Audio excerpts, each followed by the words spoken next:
नमस्कार, अग्निपथ देख रहे हैं आप। अग्निपथ में आज हम बात करेंगे जीत की तैयारी कौन कितना भारी। छत्तीसगढ़ के विधानसभा चुनाव में पहले और दूसरे चरण के लिए कांग्रेस का तूफानी दौरा शुरू हो गया है। राहुल गांधी, प्रियंका गांधी के लगातार चुनावी दौरे के बाद कांग्रेस के राष्ट्रीय अध्यक्ष मल्लिकार्जुन खड़गे छत्तीसगढ़ के दौरे पर रहे।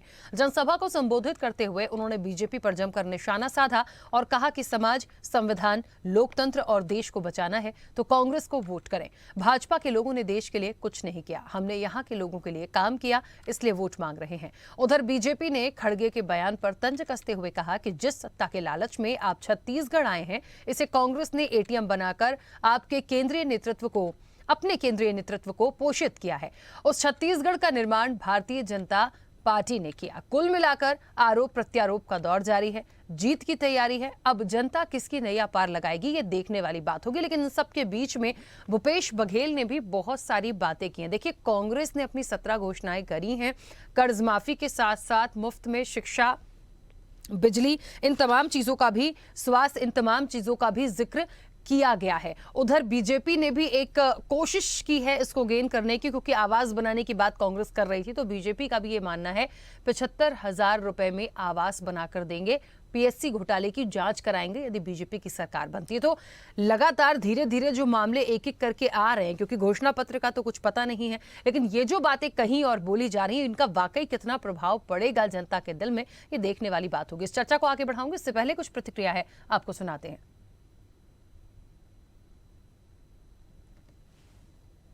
भैया, हम लोग 17 तो कर दिए।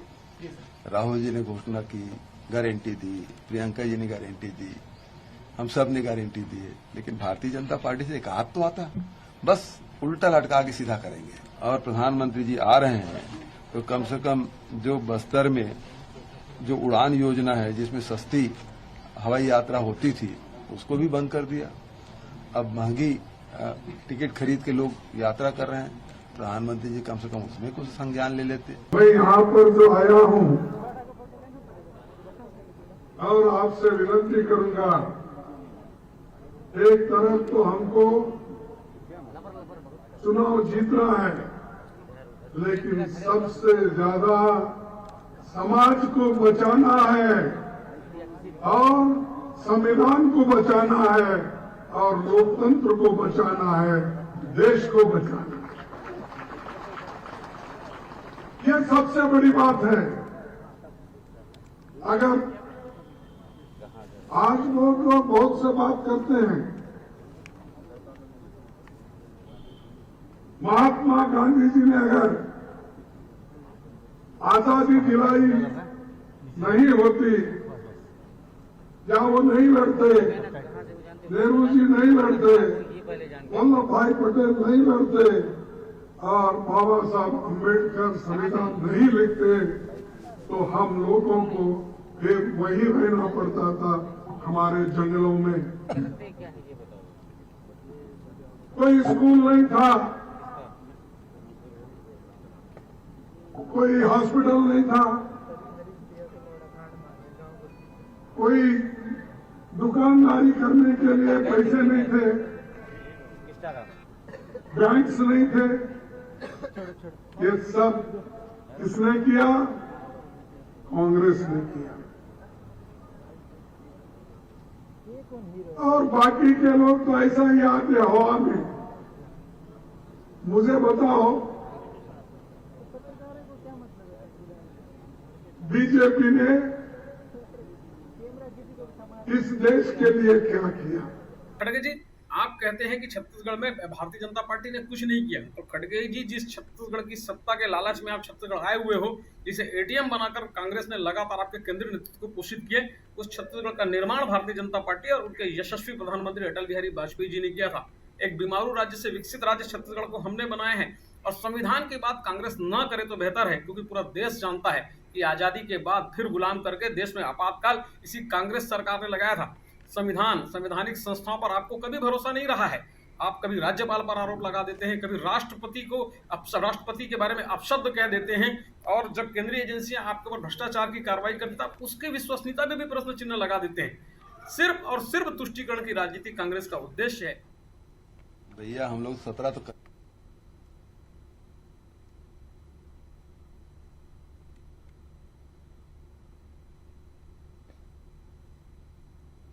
देखिए, कांग्रेस का वार है, बीजेपी का पलटवार है।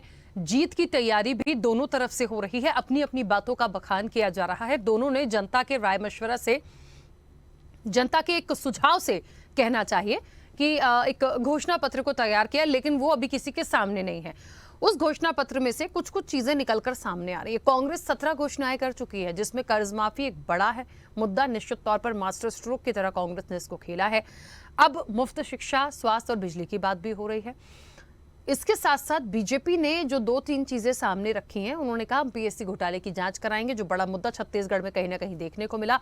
बड़ा विपक्ष ने इसको लेकर सवाल उठाया था, कांग्रेस को घेरा था। और इससे भी बड़ी एक बात देखी जाए तो वो भी आवाज बनाने की बात कर रहे हैं। भूपेश बघेल ने आवाज बनाने की बात कही थी और स्पष्ट रूप से कहा था कि केंद्र मदद करे या नहीं करे, मैं इस बार कांग्रेस की सरकार आएगी तो आवाज बना के दूंगा। अब बीजेपी को देखिए, वो भी ये कहती है कि हम 75,000 में आवाज बनाकर देंगे। कौन कितना सही है, किसके दावों में कितना दम है, ये छत्तीसगढ़ की जनता अपने निर्णय से बता देगी। लेकिन इन बातों का, इस तरह के दावों का, और अभी तक घोषणा पत्र का कुछ भी अता पता नहीं है, इसका क्या आगे? इस चर्चा को आगे बढ़ाऊंगी। मेहमान जुड़े हैं, सबसे पहले आपका परिचय करा दें। भारतीय जनता पार्टी का पक्ष रखने के लिए तौकीर रजा जी हमारे साथ जुड़े हैं। तौकीर रजा जी, बहुत स्वागत चर्चा में जुड़ने के लिए। और कांग्रेस का पक्ष रखने के लिए अनिल सिंह चौहान हमारे साथ जुड़े हैं। अनिल जी, आपका भी बहुत स्वागत है। चर्चा की शुरुआत सबसे पहले अनिल जी आपसे ही करना चाहूंगी, क्योंकि कांग्रेस का बड़ी तेजी से प्रचार प्रसार चल रहा है, बीजेपी का भी चल रहा है। खड़गे जी आते हैं, बहुत सारी बातें उन्होंने यहाँ पर कही है। उन्होंने कहा है संविधान को बचाना है, देश को बचाना है।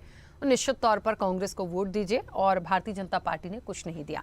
भारतीय जनता पार्टी इस वक्त इन बातों पर ये प्रतिक्रिया दे रही है कि छत्तीसगढ़ जो देन है वो अटल बिहारी वाजपेयी की देन रही, भारतीय जनता पार्टी की शुरुआत में देन रही, तो आप उस पर इस तरह से अधिकार मत जमाइए। चलिए, अब समय के साथ चीजें बदलती गई हैं, इसलिए किसका अधिकार है ये जनता जानती है, खुद राजनीतिक दल इसको देख रहे हैं। महत्वपूर्ण यह है कि घोषणा पत्र अभी आया नहीं, लेकिन जिन वादों का जिक्र हो रहा है, बीजेपी कह रही है हम भी गरीबों को आवाज बनाकर देंगे 75,000 में। पीएससी घोटाला बड़ा मुद्दा इन्होंने बनाया था, उसकी भी जांच कराने की बात कर रहे हैं। कितना प्रभावी माना जाए, क्योंकि कांग्रेस भी मकान बनाकर देने की बात कर रही है।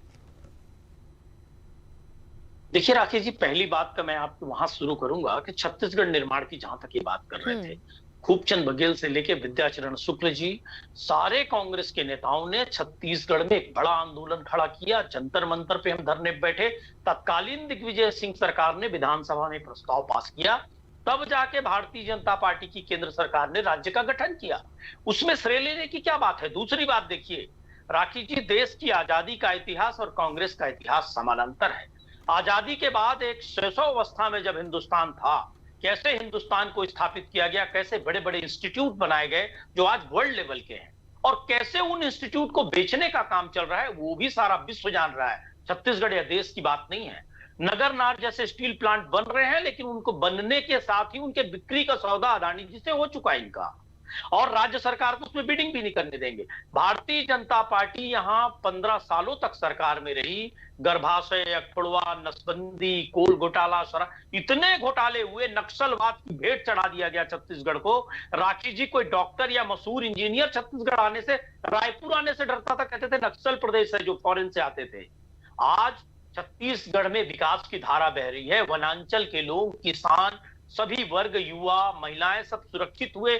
सभी वर्गों का विकास हो रहा है। 1,75,000 करोड़ लोगों के खाते में गया है राखी जी। और बड़ी बात यह है, जब देश में 26 करोड़ लोग गरीबी रेखा के नीचे चले गए, तो 3 करोड़ के इस प्रदेश में 40 लाख लोग गरीबी रेखा के ऊपर आ गए। ये हमारा आंकड़ा नहीं है, भारत सरकार का आंकड़ा है।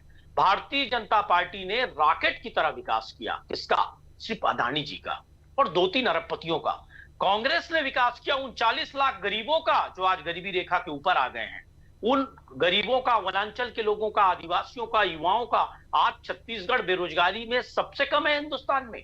यहां गोबर तक खरीदा जा रहा है, ये रोल मॉडल बन गया है। तो अब भारतीय जनता पार्टी को पेट दर्द हो रहा है। ये तरह तरह के आरोप, मनगढ़ंत आरोप लगा रहे हैं। ईडी, आईटी को जगह जगह घुमा रहे हैं। किसी भी बड़े नेता पर कोई आरोप नहीं। पीएससी की बात करते हैं, पीएससी का आप स्कैम देखिए। भारतीय जनता पार्टी ने एक भी गैर विवादित पीएससी भर्ती नहीं की। 2003 और 5 के मामले न्यायालय में, 5 का मामला आज भी लंबित है। भारतीय जनता पार्टी के प्रवक्ता रविंद्र सिंह उसमें याचिका करता है। लोगों को आईएएस अवार्ड हो गया और मामला हाईकोर्ट ने उसमें सिद्ध किया कि इसमें गलत हुआ है, स्कैम हुआ है, उसके बाद ये सुप्रीम कोर्ट में लटका के रखे हैं मामला, उस पर जवाब नहीं देते। जिसमें पहली बार जांच चालू हुई उसमें इन्होंने सिद्ध कर दिया अपने मन से कि भाई भ्रष्टाचार हुआ है। किसी मंत्री के बेटे का नाम नहीं है, मुख्यमंत्री के रिश्तेदार का नाम नहीं है, कुछ अधिकारियों के बच्चे अगर चुने गए हैं तो कैसे साबित होगा भ्रष्टाचार हुआ कि नहीं? ठीक है। क्या सिर्फ ये एक नैरेटिव बनाया जा रहा है कि सरकार भ्रष्ट है? क्या बड़ी साजिश हो रही है? ये अहम सवाल है सर राखी जी। क्या लोकतंत्र में खड़गे जी ने गलत कहा कि 300 विधायकों का सौदा हो गया? किस तरह से सांसदों को खरीदो फरोख्त किया गया? किस तरह से ईडी, आईटी और सबसे बड़ी बात लोकतंत्र के चौथे स्तंभ मीडिया पर हमला हुआ, चंद अरबपतियों को उसको भी सौंपने का प्रयास हुआ, न्यायालयों पर कौन सा अद्वितीय दबाव बनाने का काम किया गया? एक बड़ी महत्वपूर्ण बात है यहाँ पर अनिल जी, एक बड़ी महत्वपूर्ण बात। तौकीर जी बस एक मिनट, बहुत इंपॉर्टेंट क्वेश्चन है इनसे। अभी बात हो रही है कांग्रेस जो 17 घोषणाएं की है, जो बात रखी है, मुफ्त शिक्षा, स्वास्थ्य और इसकी भी बात हो रही है, लेकिन जो छत्तीसगढ़ की जनता का फीडबैक है वो रोजगार भी चाहते हैं। क्या इसको लेके कोई प्लान है? बिल्कुल है। देखिए, हम लोगों ने 10 लाख रोजगार देने की योजना बनाई है। दूसरी बात यह है राखी जी, रोजगार के मामले में 0.5% है हमारे यहाँ बेरोजगारी। आज आप देखिए गांव की महिलाएं जो अशिक्षित भी हैं, वो 2 लाख महिलाएं गोठानों में काम कर रही हैं। 385 करोड़ का भुगतान उनके खातों में हुआ है। यह छत्तीसगढ़ सरकार की उपलब्धि है कि हिंदुस्तान में जब 45 वर्षों की सर्वाधिक बेरोजगारी है, उस समय जब कोविड का महामारी रही है, छत्तीसगढ़ पूरे हिंदुस्तान में सबसे कम बेरोजगारी वाला प्रदेश है। और आगे मैं आपको कह रहा हूं कि सभी को प्रयास किया जाएगा कि रोजगार का समुचित अवसर मिले। कांग्रेस इस मामले में संवेदनशील है। ठीक है, देखिए ये तो वो बातें हैं जो आती हैं और निश्चित तौर पर एक उम्मीद है जनता को, क्योंकि ये सारी बातें, मुफ्त शिक्षा, मुफ्त बिजली, ये बहुत सारे और भी दल हैं जो मुख्य रूप से इसके लिए बात कर रहे हैं। पर ठीक है, कितना इंप्लीमेंट करके दिखाएंगे ये बड़ा टास्क होगा, क्योंकि जनता से बड़ा तो कोई भी नहीं है। तौकीर जी अपनी बात रखेगा।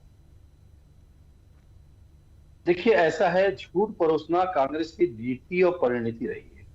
आपने देखा लोकतंत्र के हत्यारी कांग्रेस ही रही है। 2 साल जो लोकतंत्र की हत्या करके इंदिरा गांधी ने जो शासन किया था, और आपने देखा कि पत्रकारों के साथ क्या बिहेव किया गया और कितने साल बेवजह उनको अंदर कर दिया गया। जो भी उनका विरोध करता था या विरोध में लिखता था, उनको अंदर कर दिया जाता था। तो हत्या तो लोकतंत्र की सबसे पहले शुरुआत करने वाली इंदिरा गांधी की कांग्रेस की सरकार रही है। और अगर लोकतंत्र की बात करें तो इन्होंने कभी लोकतंत्र की कदर करी नहीं। चलिए खैर, अपन बात करते हैं विकास और विकास के मुद्दों की और वादों की। देखिए, वे वादा कर रहे हैं 10 लाख रुपए बेरोजगारों को हम रोजगार देंगे। अभी इन्होंने बोला कि हमारे यहाँ बेरोजगारी दर, कुछ भी आंकड़ा लेके आ रहे, बेरोजगारी दर जो है 0.5% है।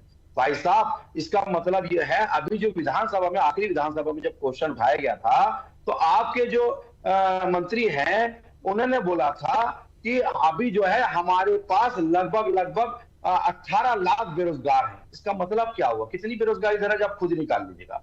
एक बात। दूसरी बात, आपने वादा किया था हम 4 सिलेंडर महिलाओं को देंगे। आपने वादा किया था, सबसे बड़ा वादा जो था, जो आपका सबसे बड़ा वोट बैंक जो है महिलाओं का, मातृ शक्ति का, वो आपकी तरफ आकर्षित हो गया 11 से 12%। शराबबंदी के कारण वो आपने आज तक पूरा नहीं किया। तो आपने तो कोई वादा पूरा नहीं किया और आप बात करते कि हमने वादा किया। अरे कौन सा विकास किया भाई? कौन सी योजना का जरा बता दीजिए। आपने 36 योजनाओं की जो घोषणा पत्र में वादे किए थे, उसको तो आज तक पूरा करे नहीं। आपने वादा किया था कि आदिवासी बच्चियों को नर्सरी से लेकर ग्रेजुएशन तक की शिक्षा प्रियंका गांधी ने घोषणा करी थी, और वो उसको आज तक पूरा नहीं करे। अब दूसरा लेके आ रहे हैं। अब आपने सिर्फ वादा करने की बात करते हैं, ख्वाब दिखाने की बात करते हैं, एक भी वादा पूरा नहीं करते। आपने वादा किया कि हम किसानों का कर्ज माफ करेंगे, लेकिन माफ क्या किया? सिर्फ अल्पकालीन जो कर्ज है वो माफ किया। मध्यकालीन और दीर्घकालीन जो राष्ट्रीयकृत बैंकों के कर्ज है वो आज तक माफ नहीं किए, और उसके कारण से बेचारे किसानों की चप्पलें ढक गई। और ये बात करते हैं योजनाओं की। रही बात भ्रष्टाचार की, देखिए ऐसा है, आपको लगता है केंद्र सरकार जो है आपके पाले में रही, आपके शासन सबसे ज्यादा आपने राष्ट्र में शासन किया, और सबसे बड़े, सबसे ज्यादा घोटाला करने वाले आप ही लोग थे। याद होगा सबसे पहला नेहरू शासन में टाटा जीप घोटाला हुआ था, ये सबसे पहली शुरुआत थी। उसके बाद से जो घोटाले चालू हुए वो आज तक रुके नहीं, क्योंकि डीएनए भ्रष्टाचार का है। आपका न्यूज जो है, फाउंडेशन जो है, वो भ्रष्टाचार पे ही खड़ी हुई है। अगर उसके अलावा कुछ और होती तो बाकी कुछ और होती। लेकिन भ्रष्टाचार जो है, चाहे 2G स्पेक्ट्रम घोटाला हो, कोयला घोटाला हो, बेफोर्स घोटाला हो, टाटा ट्रक घोटाला हो, कॉमनवेल्थ घोटाला हो, आदर्श घोटाला हो, चारा घोटाला हो, सक्षम घोटाला हो, डीएलएफ घोटाला हो और वोट बैंक के मतलब नोट घोटाला हो, नेशनल हेराल्ड केस में आपके मुखिया राहुल गांधी, उनकी मां है सोनिया गांधी, उनकी बहन प्रियंका वाड्रा उर्फ प्रियंका गांधी और रॉबर्ट वाड्रा, ये सब के सब जमानत पे परिवार जो पूरा बाहर है, भ्रष्टाचार पे बाहर है, किसी दूसरे चीज पे बाहर नहीं है। ये मत सोचिए कि अपराध को सुप्रीम कोर्ट या कोर्ट ने छोड़ रखा है, जमानत दी है, अभी फैसला नहीं हुआ। तो आपने बोला कि छत्तीसगढ़ में जो बात कर रहे थे, छत्तीसगढ़ की बात कर रहे थे। हाँ, मैं एक छोटा सा सवाल लेना चाहती हूँ आपसे। बीजेपी 75,000 में, तो आपकी शासन थे, आपके लोग थे, क्यों नहीं? तौकीर जी, बीजेपी 75,000 में मकान बना के देना चाह रही है, क्या कांग्रेस ने कहा है आवास बना के देंगे, इसलिए क्या आपको भी लग रहा है कि आवास वाला मास्टर स्ट्रोक खेल के देखा जाए? देखिए, हम कोई खेल खेलने वाला काम नहीं करते, हम जनता के हित की बात करते हैं और जनता से दुस्वप्न दिखाने की बात नहीं करते, जनता से धोखा देने की बात नहीं करते। हम जो वादा करते हैं उसको निभाते हैं। हमने वादा किया था प्रधानमंत्री आवास देंगे, हमने देना शुरू किया और जब इनकी सरकार दुर्भाग्य से आ गई और 16 लाख आवास देना था, ये आपने भी देखा है कि इनके जो आवास मंत्री और पंचायत मंत्री जो थे, पंचायत मंत्री उन्होंने इस्तीफा दे दी था ये बोलकर कि 8 लाख आवास का पैसा आपने राज्यांश जमा नहीं किया है। तो ये तो सबसे बड़ा आपने देखा कि क्या स्थिति बना के रखे हैं प्रदेश में। और ये बात करते हैं कौन सी योजना, इसलिए बताया ना, इनके 36 घोषणा पत्र में ये इनके उप मुख्यमंत्री वही बाबा बोलते हैं कि 12 हम सिर्फ वादे पूरे करें और इन लोग बोलते हैं कि हम 90 से 99% वादा पूरा करें। तो आप पहले फैसला कर ले भाई, क्या सच कौन बोल रहा है, झूठ कौन बोल रहा है। उप मुख्यमंत्री की बात है, ये कांग्रेस और भूपेश बघेल कहते हैं बीजेपी के पास मुद्दा नहीं है। अनिल जी, एक मिनट आ रही हूँ। कांग्रेस और भूपेश बघेल ये कह रहे हैं कि बीजेपी के पास कोई मुद्दा नहीं है। देखिए, मुद्दे तो इतने हैं, इससे बड़ा और क्या मुद्दा होगा। आप तो जनता के बीच में जा नहीं पा रहे हैं, आपका भ्रष्टाचार जन जन तक पहुंचाने का काम आज खुद आप लोग ने भी किया और हमने भी बता दिया। और दूसरा, हमने आज वो कंपेरिजन कर रहे हैं हमारा 15 साल विकास का और आपके 5 साल जो है बीमारू राज्य बनाने का। ये लोग बता रहे हैं कि आज आपने 20-25 साल जो है राज्य को पीछे ढकेल दिया, बीमारू राज्य की श्रेणी ला दिया। आप देखिए, मैं भी बस्तर में कार्य कर रहा हूं, आप यकीन नहीं करेंगे, जो 5 साल पहले जो सड़कें बनी थी उसके बाद से कोई इवेंट पेच वर्क का काम नहीं हुआ, बड़े बड़े गड्ढे हो गए और गांव के किसान लोग बिल्कुल नाराज है, क्योंकि आज या किसान और जो रहवासी हैं आदिवासी भाई हैं बहुत नाराज है कि आज तक एक भी रोड नहीं बनी। हम लिख लिख के देते चले जा रहे हैं लेकिन इनके पास फंड नहीं है। ठेकेदार बोलते हैं कि हम भाई ठेका कैसे लें, इस बना पर कैसे लें कि हमारे को कोई गारंटी नहीं कि हमको वापस पैसा मिलेगा अपना पैसा लगाने के बाद। ठीक है, ये तो चलिए, आपकी सरकार की नेपोटिज्म हाँ, है। अनिल जी, आप अंदाज लगाइए, ठेकेदार तक आपको मानने को तैयार नहीं, इतनी बुरी स्थिति। ठीक है तौकीर जी, आती हूँ वापस। देखिए, ये सबसे पहले तौकीर भाई ने शुरू किया 1975 में चले गए। जब इनके लोकतंत्र के गला घोंटने की बात करेंगे, संवैधानिक मूल्यों की हत्या की बात करेंगे तो सीधा 75 में चले जाते हैं। तो ये जो 75 की बात करते हैं ये जवाब नहीं है। आप बदला नहीं ले रहे हैं इमरजेंसी का, आपको बदला लेने का मौका नहीं दिया जनता ने कि सत्ता में आए तो आप उससे भी ज्यादा रोज अघोषित आपातकाल है आपकी पार्टी में।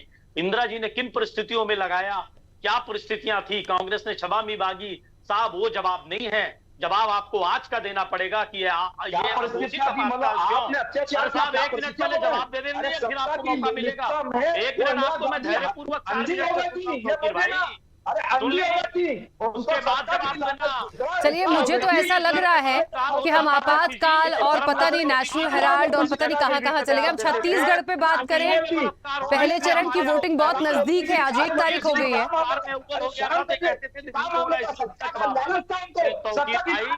तौकीर रजा जी, वो आपके बीच में नहीं बोले थे, प्लीज 1 मिनट उन्हें बोलने दीजिए।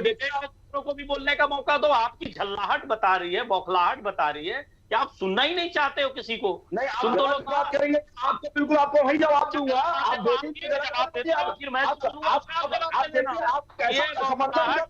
समझती है साहब, तौकीर भाई, जनता समझती है। सही बोल रहे हैं, बहुत अच्छा कर रहे थे, आपको बताना चाहता हूँ। तौकीर जी प्लीज देखिए, वो बीच में नहीं बोले थे, ऐसे मैं समझ नहीं पाऊंगी, दोनों की बातें एक साथ आएंगी तो प्लीज रिक्वेस्ट है। सेक्टर में जब वो नौकरी पाता है या छोटा मोटा स्वरोजगार करता है तो रोजगार कार्यालय से अपना पंजीयन निरस्त नहीं कराता है, इसलिए इनको बेरोजगारों की संख्या दिखी वहां रोजगार कार्यालय में, जिसकी बात तौकीर भाई कर रहे थे। अब आ जाता हूं, शराबबंदी की बात ये कर रहे थे और कर्ज माफी की बात ये कर रहे थे। किसानों की कर्ज माफी के मुद्दे पे मैं आपको बता दूं, 2008 और 13 में भाजपा का संकल्प पत्र आता है। भाजपा का कहना साफ, किसानों का कर्जा माफ, एक किसान का 1 रुपया माफ नहीं हुआ। सहकारी बैंकों का समस्त ऋण जो कृषि कार्य के लिए लिया गया था, 9,000 करोड़ रुपया 19 लाख से अधिक किसानों का माफ हुआ।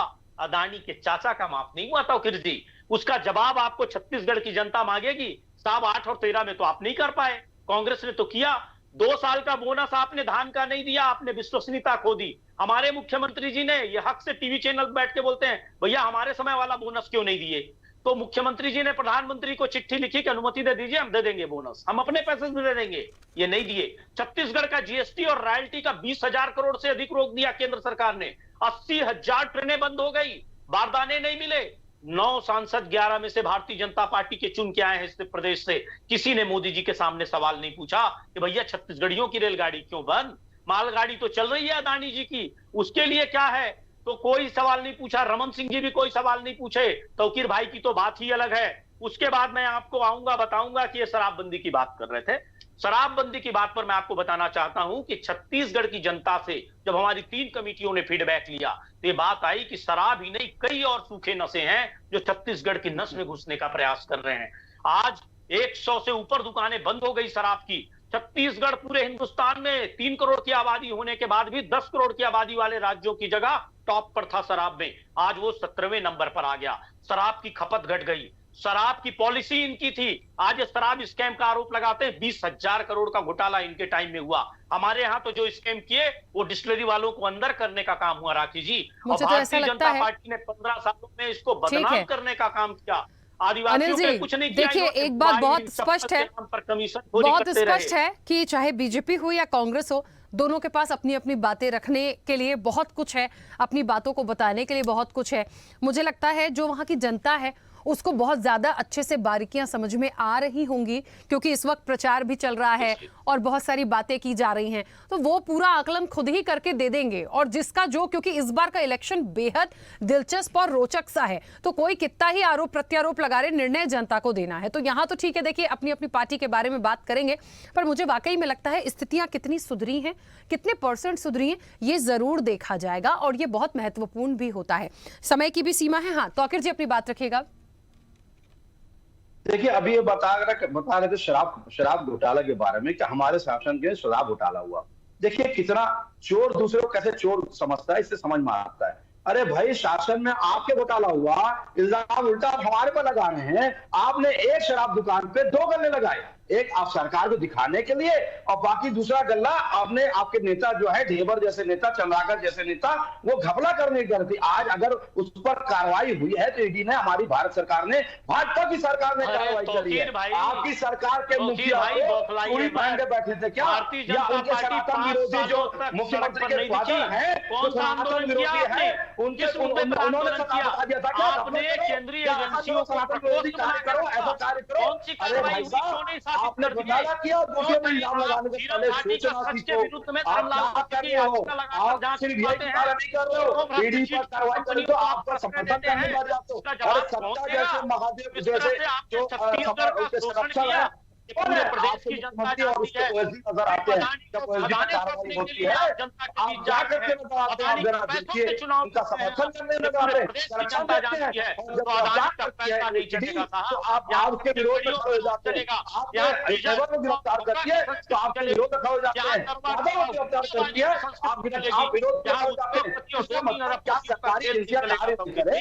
चलिए तौकीर जी और अनिल जी, ठीक है, चलिए मुझे लगता है मुद्दे हैं, बहुत सारी बातें दोनों के पास कहने के लिए हैं, बिल्कुल होनी भी चाहिए, क्योंकि ये जो उत्साह, ये जो नोक झोंक और ये कॉन्फिडेंस है ना अपने अपने दल के लिए, ये बहुत काम आएगा। अभी इलेक्शन है और पहले चरण की वोटिंग तो बहुत नजदीक आ चुकी है, सिर्फ 6 दिन और मान लीजिए। मुझे लगता है बेहद दिलचस्प होगा। ठीक है, चलिए समय हो गया इस चर्चा को, मुझे यही रोकना होगा। आप दोनों का बहुत शुक्रिया इस चर्चा में जुड़ने के लिए। निश्चित तौर पर देखिए नोक झोंक तो लाजमी है, ये होना ही है और तस्वीरें धीरे धीरे और तेज होंगी, क्योंकि वोटिंग जो पहले चरण की छत्तीसगढ़ में होनी है वो बहुत नजदीक आ चुकी है। अब क्या छत्तीसगढ़ की जनता भूपेश पर भरोसा करेगी या फिर पीएम मोदी का जो चेहरा है भारतीय जनता पार्टी के लिए, अमित शाह का लगातार जिस तरीके से आना हुआ, रमन सिंह का यदि मैं बात करूं, क्या उन तमाम लोगों के बारे में सोचेगी? ये जनता का बड़ा निर्णय होगा, आने वाले समय में देखने वाली बात होगी। चर्चा में इतना ही, दीजिए इजाजत, नमस्कार। ऐसे ही वीडियोस के लिए लाइक करें, शेयर करें, फॉलो करें, YouTube पर जाकर सब्सक्राइब कर बेल आइकन दबाना ना भूलें और ताजा अपडेट्स के लिए स्वदेशलाइव.com पर जरूर जाएं।